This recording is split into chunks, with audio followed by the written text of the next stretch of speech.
Things did not look good here. We had moved from our old location on Blue Ridge Road out to here. Our builder had been doing this for decades. He said, I had never worked on a project that was as hard as this one. He said, it was the worst project of his life. Honestly, it was hard. I have a high-ranking real estate executive in Raleigh that doesn't even go to our church. When this is over, he said, on behalf of the building community, I want to apologize for what y'all went through. He said, I've never seen a church go through what you guys have had to go through. It was a challenging time. It got so challenging, we had to meet out here. We didn't have a building to go to. We had to meet out here for weeks in the blazing sun. How many of y'all were here during that time? You remember that? And so when God brought us through this thing, it's like he told us, I don't want you to forget my provision. I saw you through this. Don't ever forget what I did for you. Now, I learned a lot during that time. It was honestly, it was the most challenging time of my ministry. But I learned a lot. I learned about building. I didn't know anything about building. I learned about building. I learned about working with local government. I had never worked with local government before. I learned a lot about that. I learned a lot about raising money. I'd never done that before. In fact, it reminds me of a story I've heard of a man that calls up a church office one day, and the secretary answered, and the man said to the church secretary, I want to speak to the main hog. What? I want you to put the head hog on the line. She said, excuse me, sir, said that one time. He said, I want to talk to the head hog of the church. She said, sir, if you're talking about our pastor, you call him pastor. He's a man of God. He's anointed by God. He is not a hog. Is that who you're talking about? He said, man, I'm sorry. I didn't mean to call him the head hog. I was just joking. I got $50,000. I heard y'all are trying to raise money for a building fund, and I was going to bring that by the church and drop it off. The church secretary said, hold on a second. Porky just walked through the door. We raised money and we did it, and God was good and all that kind of stuff. You can see your hand movement, but you want to see the signature. Yeah. You ready? Yeah, good. Smile again. That's good. You want me to sign your camera lens? Yeah. There's a filter on here. So, yeah. Okay, Dude, I'm like, you are crazy. No, dude, this Good.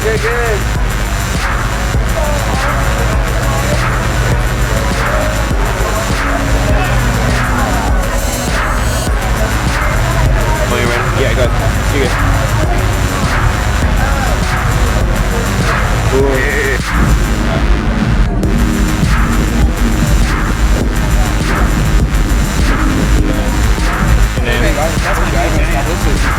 Alright, you good.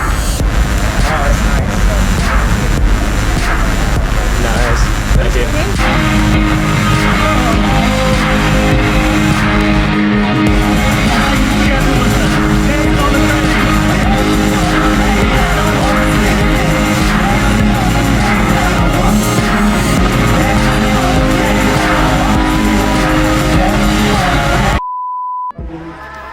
Yeah, I'm up. Yeah, this is vlog content, right? Yeah, so just, when you ask why Johnny's lying on the floor, just go blame Pastor Joe.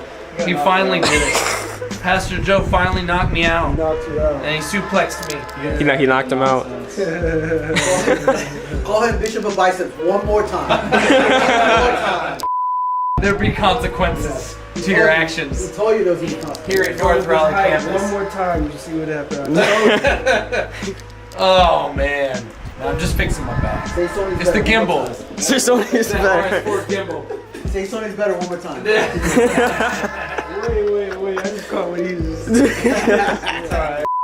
Cannon is the old uncle who refuses to, get with the program. Dude, I don't know why. When I got into the photography business, people were saying like, oh, like as soon as you get in there, you gotta hate Nikon. I'm like, why is everyone hate Nikon so much? Your uncle hates Nikon. Yo, I used to shoot Nikon. Your uncle used to riff on me, bro. Dude. And it was like, bro, he used to joke all the time with me. Yeah. And I was like, geez. I was like, look, give me any camera. I will compete with what you have. Yeah. Like, give me any system, and I will show you. Yeah. Put our photos side by side, nobody would tell. Yeah. And he was like, no, Canon's the best. And then he was like, you should shoot. I was like, I won't shoot Canon. And then I had to start using his equipment, and he was like, And there's a photo of me with his Canon. It was like, he always shows that to me. He's like, see, remember those days when you finally came to the lifestyle? I was like, nah. No, and then he switched to Sony, and I was like, oh, he switched to Sony? He's full on Sony. Oh. Dude, I remember like when I first got into it. Oh, because I'm about to joke on him now. Yeah, no, because literally when I was starting here with Chris Hendricks back then, I was like, hey, by any chance, do you still have that really old camera that he gave him actually? He's like, dude, I switched to Sony. I was like, you switched to Sony? I've known you all my life and you being all Canon. All Canon, bro. I was like, dude, why'd you switch? And he was like, it's better. You saw the weight. Yeah. I was like, are you ready? So, you know, this is not one of those times. Oh yes. Let's go. See ya, Johnny. See you, man. See you, man. I appreciate the documentation. Yeah, this is vlog content. This is vlog content. Don't show Pastor Chris, he'll think I'm sleeping. So like get all this said within 2 minutes so it's not long. We're right here in the lobby of our North Raleigh campus. My name is Johnny Pierce, and I'm part of our video team. And we have just had an amazing experience with worship and the message from Pastor Chad. So we really want to connect with you. If you gave your life to Jesus today, scan this QR code. We're going to reach out and give you the resources you need to continue to strengthen your walk. So it's stimulated live? Okay. So it looks live, but we don't need production needs to have people and gear to be able to do this live. Okay. So I see. it requires a little bit more work for us to get there.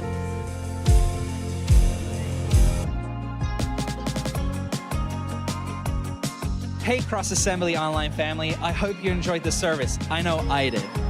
We're so glad you joined us, and we pray God has impacted your life through the service today. If you said yes and made a decision to follow Christ, scan this QR code for a great resource that will help you begin your walk in faith. We are so happy to celebrate with you. Where did you learn what it means to reciprocate?